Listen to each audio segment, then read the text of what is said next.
Coming up on this Friday edition of Newsline at noon. Despite North Korea's threat that it will turn an inter-Korean business complex into a military base if the two Koreas fail to reopen it, a top Seoul official reiterates Pyongyang must first pledge preventive measures against further unilateral shutdowns. Samsung Electronics is on a record-breaking run, but the Korean tech giant faces mounting pressure to produce new innovative gadgets after profits from its mobile business fell in the second quarter. First reports are emerging that the driver of the derailed Spanish train, who is under investigation for one of Europe's worst ever rail accidents, boasted online about exceeding the regulated speed limit. These stories and more on Newsline at noon.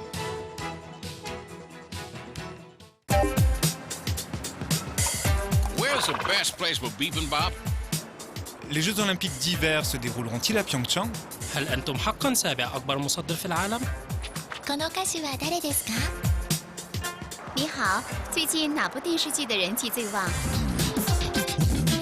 Korea is attracting interest from around the world. The more you know, the more you want to know. Dynamic Korea.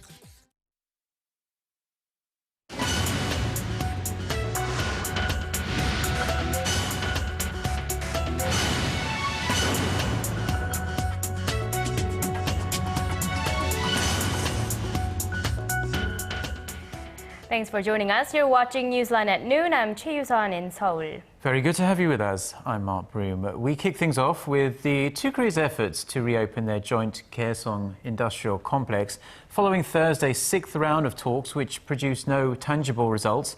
North Korea's chief delegate made a surprise statement. He said Pyongyang was prepared to turn the complex into a military base. Our Unification Ministry correspondent Hwang Sung-hee has more on this story. South Korea's Unification Ministry said Thursday that the results of the sixth meeting has put the future of the joint business park at a fork in the road and warned that the North must show sincerity about the issue. If North Korea does not show a sincere attitude towards providing safeguards against future closures, the South Korean government cannot but take grave measures. The new twist comes after North Korean Chief Delegate Park Chul-soo paid a surprise visit to the press room where South Korean reporters were stationed following Thursday's meeting.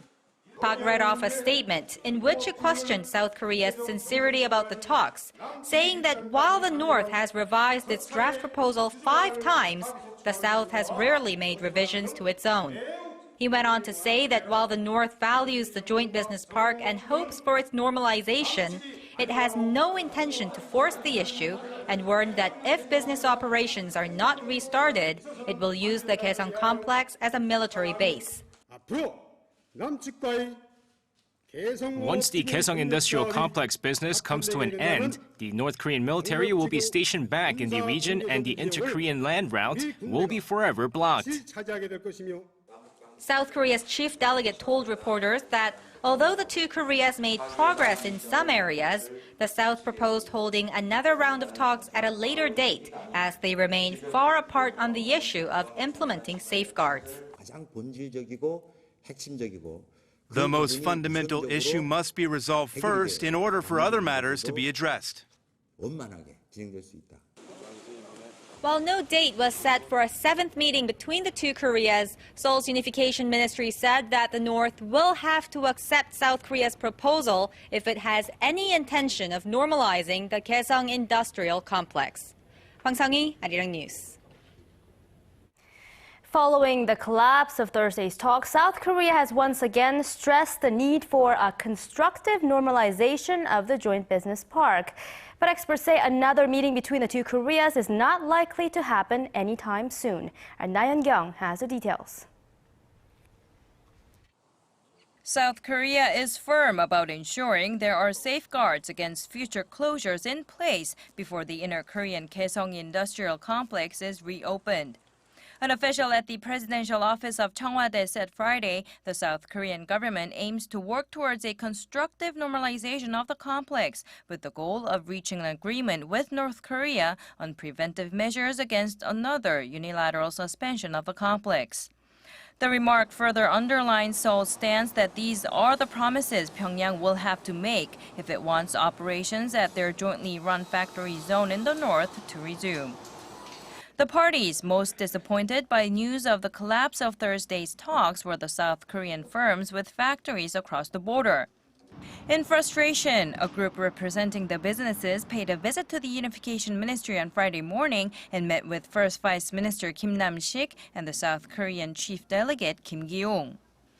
They said the damage from the near 4-month-long suspension of the complex has been too great and said the two Koreas must make compromises to reach a concrete agreement. However, the two sides seem to be far from making any compromises at this point. With no set date for additional talks, experts say the momentum for dialogue between the two has been broken and that the most likely scenario for now is a continuation of the current prolonged suspension of the complex. 나현경, Arirang News. Chinese Vice President Li Wianchao met with North Korean leader Kim Jong-un in Pyongyang on Thursday to call for the denuclearization of the Korean peninsula. China's state-run Xinhua news agency says the Chinese official urged Kim to scrap the country's nuclear weapons program as a means to maintain peace. The vice president said problems should be solved through dialogue and negotiation and pushed for the resumption of the six-party talks. Li is leading Beijing's delegation in Pyongyang to attend festivities marking the 60th anniversary of the Korean War armistice. And US President Barack Obama has proclaimed Saturday to be Korean War Veterans Armistice Day. This Saturday, July 27th, marks the 60th anniversary since the Korean War armistice was signed, halting the three-year war. In his proclamation, President Obama said all Americans should observe the day with appropriate ceremonies and activities to honor the bravery and sacrifices made by the country's Korean War veterans. The president will give a speech Saturday at the Korean War Veterans Memorial in Washington. Over 320,000 American troops fought in the Korean War. More than 30,000 US soldiers were killed and 8,000 went missing in action. South Korea's consumer confidence flattened out in July after hitting a 13-month high the previous month. The Bank of Korea says its consumer sentiment index recorded 105 in July, the same figure as June. A reading of over 100 means the number of households that are optimistic about the economy exceed those who are pessimistic. Respondents generally said they expected to see their salary increase over the next 12 months, but were more skeptical about their chances of finding a new job in the future. Samsung Electronics recorded yet another quarter of record sales and profits. The world's largest maker of smartphones, memory chips, and TVs said its profit rose nearly 50% in the second quarter of this year thanks to robust shipments of smartphones and higher chip prices. Our Chi Myung-gil has more. Despite the prolonged economic crisis in Europe and China's slowing economy, Samsung Electronics posted a record operating profit of $8.5 billion in the second quarter of this year. That's a whopping increase of 47.5% from a year earlier.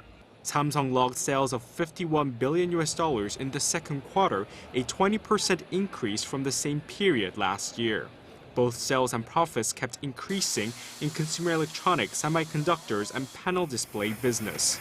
But the Korean tech giant is increasingly facing pressure to produce innovative smartphones to stay as the #1 handset maker. Its mobile business is the biggest cash generator, but the division's profit fell 3.5% from the previous quarter, although it jumped 52% from a year earlier to $5.5 billion.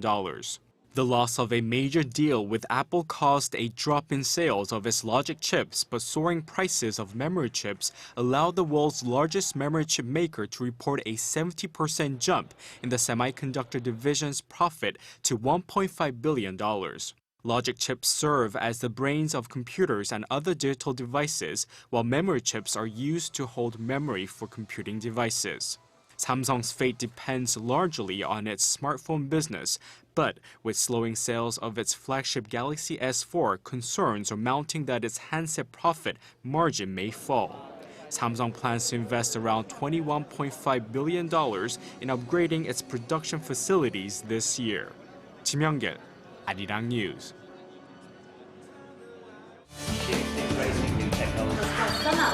For your fill of Korean and international news. Join Chae Yu-sun and Mark Broom every weekday at lunchtime. Newsline at noon. Plenary session this Wednesday and vote on the government restructuring bills.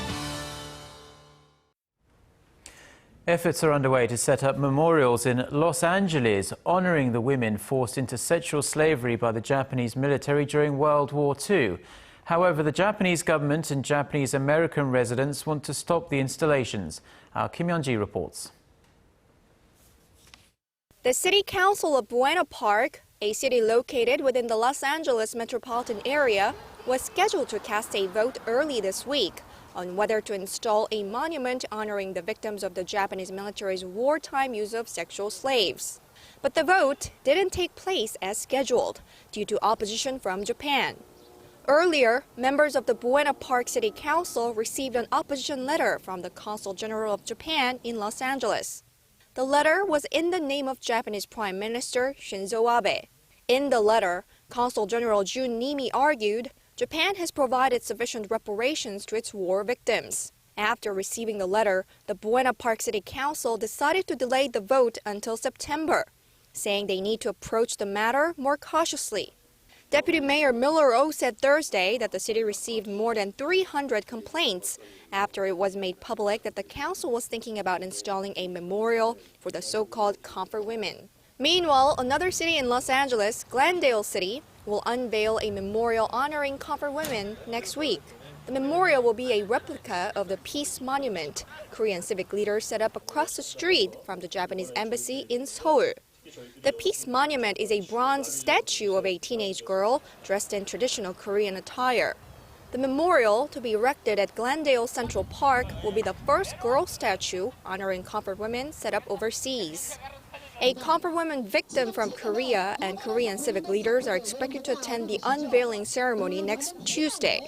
However, the local Japanese American community is reportedly planning to launch a campaign calling for its removal. Kim Yeon-ji, Arirang News. Concerns are rising about the safety of Japan's nuclear power plants, despite repeated reassurances from the Japanese government. Citing Fukushima plant operator TEPCO, Kyodo News Agency says a wisp of vapor was spotted rising out of a reactor at the earthquake-crippled plant earlier this week. This is the third time such an abnormality has been observed this month, but TEPCO dismissed speculation the vapor was highly radioactive gas. It says cooling devices inside the reactors are working properly.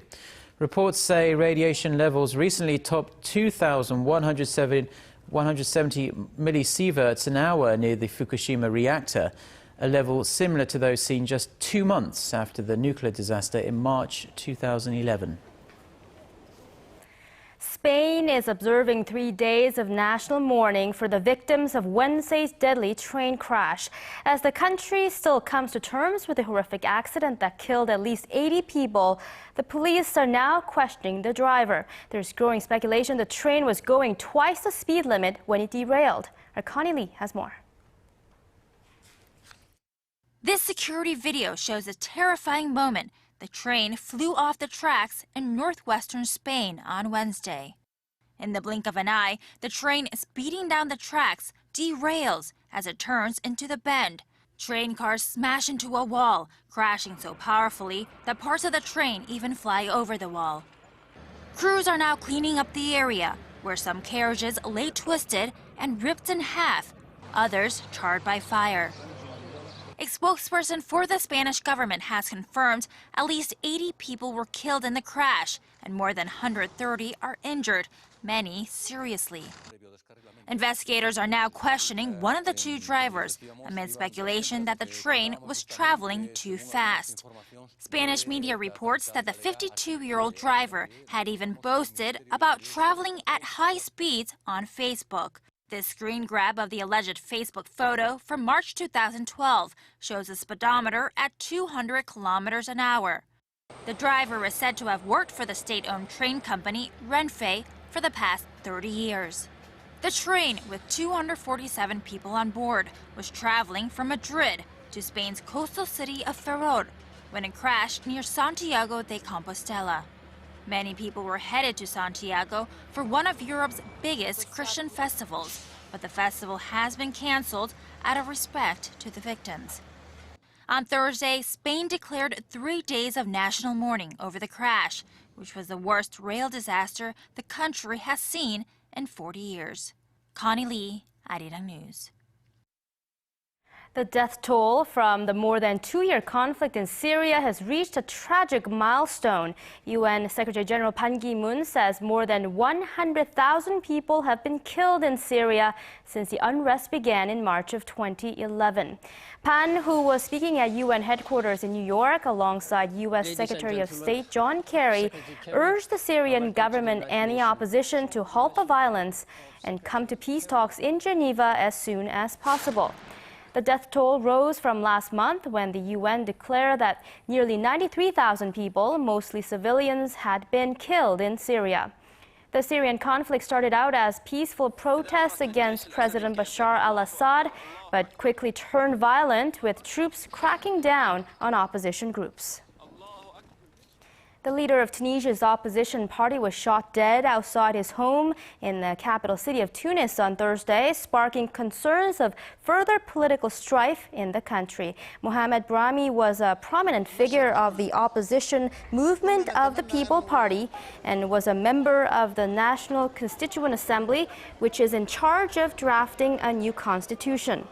This is the second such assassination of an opposition political leader this year, following one in February that led to the resignation of then Prime Minister Hamadi Jabali.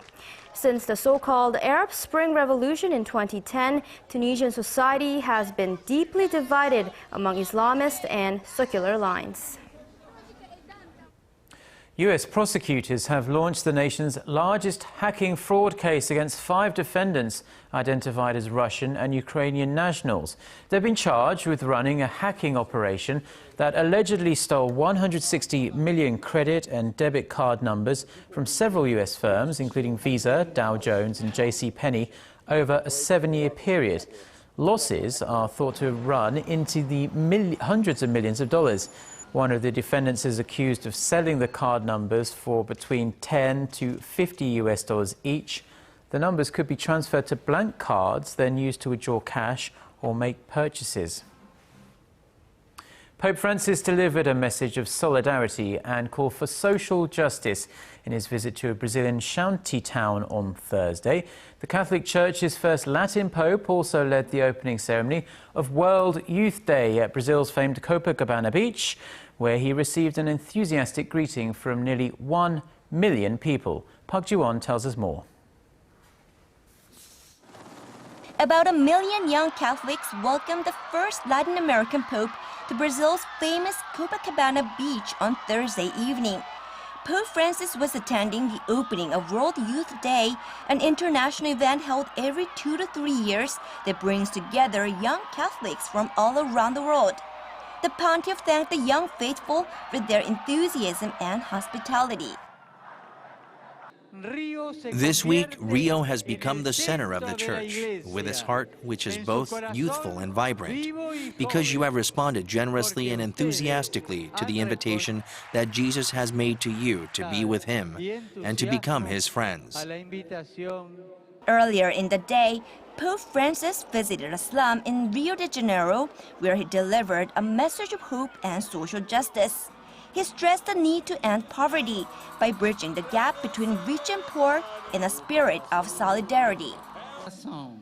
No amount of peace building will be able to last, nor will harmony and happiness be attained in a society that ignores, pushes to the margins, or excludes a part of itself. The measure of the greatness of a society is found in the way it treats those most in need, those who have nothing apart from their poverty. The Pope also visited the home of one family in the shanty town, embracing and blessing them. Pope Francis will be in Brazil until Sunday evening. Park Ji-won, Arirang News. Researchers in the United States are spinning gold nanoparticles into a stretchy new conductive material that could eventually produce a new generation of flexible electronic devices. The conductor they've developed can maintain its conductivity when the material is stretched even up to 5 times its original size. Kim Min-ji has the details. Bendable display panels, foldable electronic newspapers, things like these once seemed futuristic and out of reach. But we may now be one step closer to seeing these next-generation electronic devices become a reality. A group of Korean and American researchers at the University of Michigan have found a way to turn gold nanoparticles into stretchy material that can expand up to 5 times its original size and still maintain its conductivity. Stretchable conductor from nanoparticles can show excellent properties in terms of conductivity and stretchability. In that way, we could have high conductivity up to 5 times of stretching of the original composite. The research team discovered the nanoparticles exhibit high conductivity and elasticity when embedded in polyurethane, unlike other conductors that lose their conductivity when stretched. The composites of nanoparticles are arranged into zigzag chains, which allow them to maintain their conductivity as the particles move to fill the gaps when stretched. They actually self-organize in the chains, and that's the trick of having high stretchability and high conductivity. The particles are not behaving in a random way, and that results in high mobility of the charges and high conductivity. The discovery will likely clear the way for the development of new electronics in a wide variety of sectors, and the university is moving to patent the technology. Kim Min-ji, Arirang News. Well, time now to get a weather update with our weathercaster Lee Ji-hyun standing by at the Weather Center. Good afternoon to you, Ji-hyun. Very happy Friday afternoon to both of you. Yes, wonderful Friday to you, of course, Jian. And earlier this morning, or this morning rather, you told us not to be outside for too long. And you also said that kids should wear masks in Seoul and the surrounding areas because the air quality isn't very good today. I believe it's at a level 3 of 6. Well, I thought the air would be a bit cleaner after all the rain we've been receiving. What can you tell us about level 3 of the index? Who's at risk here, Jian? Okay, so you guys are asking me a hard one today. Now, let's see. That's the level at which the air pollution is deemed unhealthy for sensitive groups. The general public is not likely to be affected, but children and the elderly are at a greater risk for various negative health effects. So let's give them special attention. Now, otherwise, it looks like we will have another hot day, and we need to find some ways to stay cooler. We'll have more sunshine throughout the day, and afternoon temperatures are once again expected to be in the low 30s in Seoul and surrounding areas, while the blazing hot weather continues down south. Now, this weekend, there is an increasing chance of rain for some regions on Saturday. The monsoon rain will return on Sunday morning nationwide and continue into Monday morning in the central region, and it will continue to rain down south until Wednesday. Well, right now, it looks like looking good on our satellite map, and the lingering patches of this morning should burning up towards the afternoon. But down in Jeju is overcast skies due to a monsoon front effect. With that, let's take a closer look at today's readings. Now, the daytime highs in Seoul, Gwangju, and Busan will get up to 32 degrees Celsius, that's 90 degrees Fahrenheit, while Daegu hits scorching hot at 35 again. Now, let's see how other regions are looking. It looks like Jeju, Daejeon, and Mount Kumgang will get up into the low 30s, while Dokdo stays a bit cooler at 28. Now, that's all for Korea, and here's the global forecast for viewers around the world.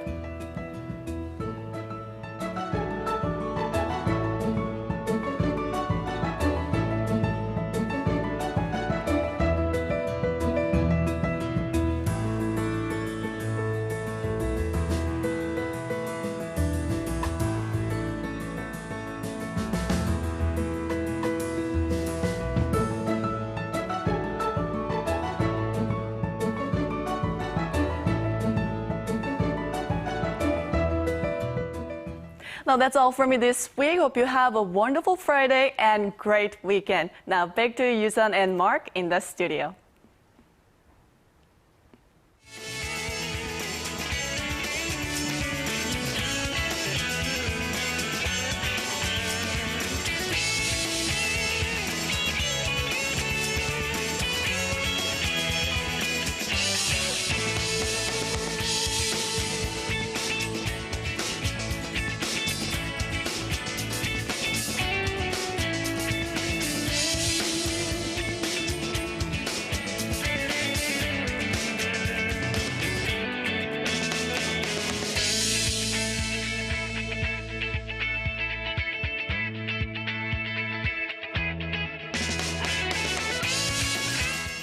So does that look like your idea of fun, Yusun? Not quite, not my idea of an ideal weekender. Right, yeah. I hear it's coming to an end soon. Yes, on Sunday, so get down there if you'd like to get muddy. I hear it's very good for your skin, though. But those are the stories we're following at this hour. We'll be right back. We'll be back next Monday at the same time at noon here in Seoul.